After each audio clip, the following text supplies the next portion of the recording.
Түркістандықтар мұғалімдер күні мерекесін атап өтті. Облыстағы аудан қала әкімдіктеріне онлайн режимде қосылған жиынға 500-ден астам озат ұстаз тікелей қатыса алды.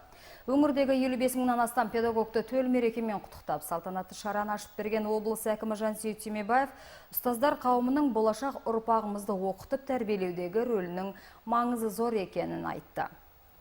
Салтанатты басқосуда аймағымыздағы 5 ардагер ұстаз бен 20 мұғалім облыс әкімінің алғыс хатымен марапатталды. Ал Қазығұрт ауданы Жамбыл Қаппаров атындағы облыстық мамандандырылған физика-математикалық мектеп-интернатының ұжымына құны 20 миллион теңге болатын математикалық мектеп орта білім беретін үздік ұйым гранты табысталды. Мерекелік жүздесуде бірқатар ардагер ұстаздар мінберге шығып, педагогтар қауымын кәсіби мерекемен құттықтады.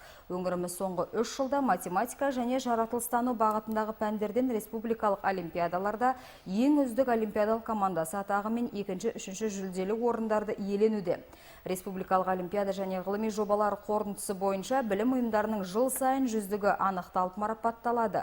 Биылғы жылы солардың қатарына облысымыздың 4 орта білім беру ұйымы еніп отыр. Осы жаңа форматта қабылдау жүйесі әрі қарай жалғастырылып, ашық жариялы түрде іске асырылады.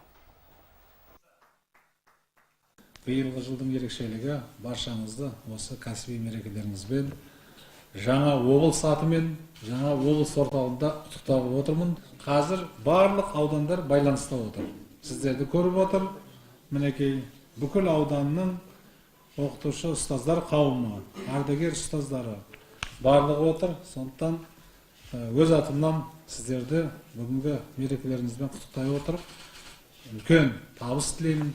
Осы күрделі қызметтеріңізде әрқашан жемістеріңіз мол болсын.